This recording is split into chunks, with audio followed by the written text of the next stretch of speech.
नमस्कार, स्मिता चेसबी ट्रेजरमध्ये तुमचं पुन्हा एकदा स्वागत। आज तुम्हाला माझ्या व्हिडिओमध्ये अगदी मस्तपैकी कलरफुल मांडणी दिसते। सर्वात सुंदर दिसतंय हा हिरवा रंग। हा जेवढा सुंदर आहे ना तेवढाच बहुगुणी बहुपौष्टिक आहे। पाहूया काय आहे हा। हे आहेत शेगलाची पानं आणि आज आपण पाहणार आहोत शेगलाच्या पानांचे डांगर।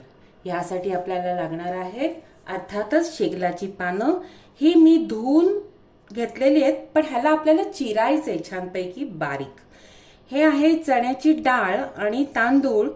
1 वाटी तांदूळ आहेत तर अर्धी वाटी चण्याची डाळ घेतली आहे।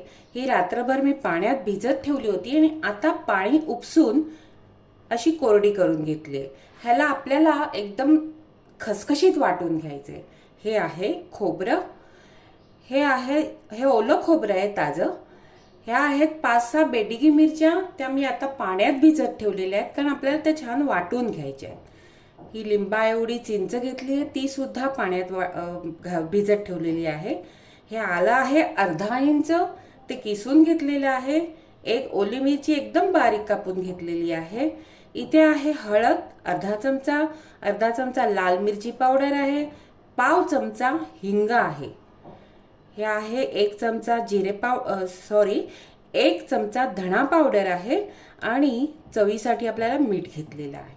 हा कांदा मध्यम आकाराचा बारीक कापून घेतलेला आहे। सर्वात पहिली स्टेप आहे शेगलाची पानं आपल्याला एकदम बारीक चिरून घ्यायची। धुवून मग चिरायची आहेत। आपली दुसरी स्टेप आहे, ह्या मिरच्या आहेत, ह्या आपल्याला त्याच्यात खोबरं घालायचं आणि कांदा घालायचा, चिंच घालायची। आता हे आपल्याला छानपैकी वाटून घ्यायचंय। आता हा मसाला वाटून तयार आहे। ह्यात टाकायचंय आपल्याला हे मिश्रण, म्हणजे चण्याची डाळ आणि तांदूळ। हे असं थोडं थोडं टाकून दरदरीत वाटून घ्यायचंय आपल्याला। मसाला वाटून तयार आहे। ह्यात बाकीचे मसाले टाकायचे आहेत। हिरवी मिरची आहे, आल्याचे तुकडे, धणा पावडर आणि मीठ, हिंग, लाल मिरची पावडर आणि हळद।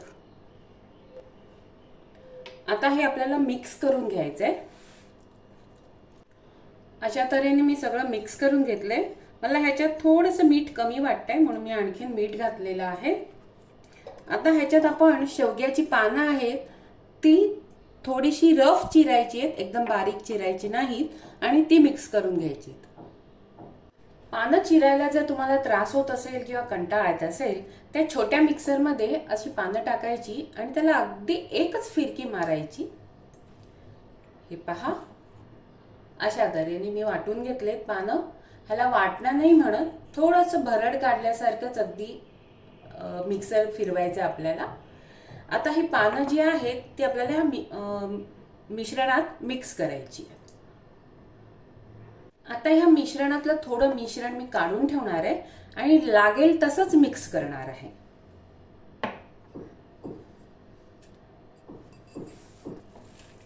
तुम्हाला ह्याच्यात जर मी वाटणामध्ये कांदा घातलेला आहे, पण तुम्हाला जर असा चिरून घालायचा असेल तर तोही छान लागतो, पण फक्त बारीक चिरा, म्हणजे दाताखाली तो अगदी चावताना छान मस्त लागतं, ते कांद्याच्या भजीसारखं।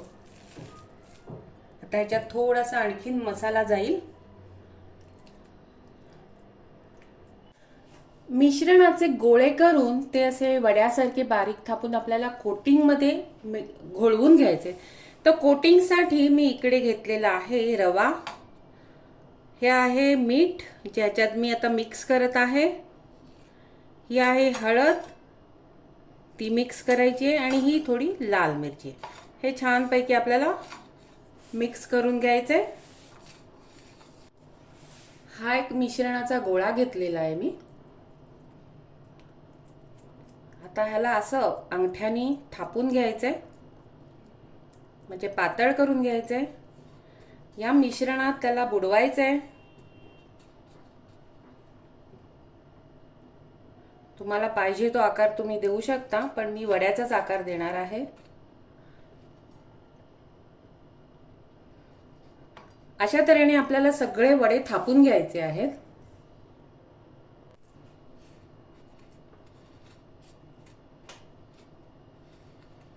तुम्ही पाहिलं असेलच, मगाशी मसाला वाटताना आपला थोडा मसाला उरला होता, तर तो मसाला मी एका वाटीत तुम्हाला दाखवायला ठेवलेला आहे.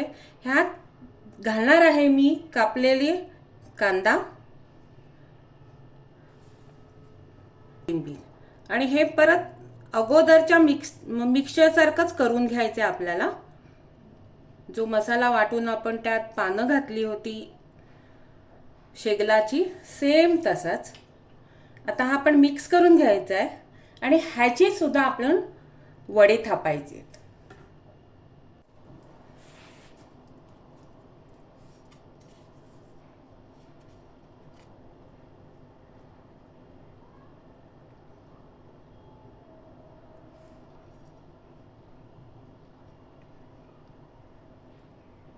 अशा प्रकारे आपण कांद्याचेही वडे बनवून घ्यायचे आहेत.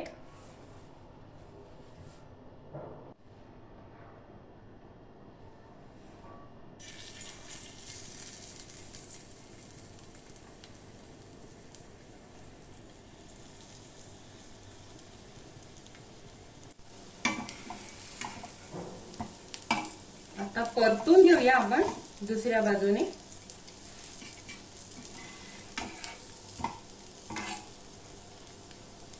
परत थोडंसं तेल घातलेलं आहे.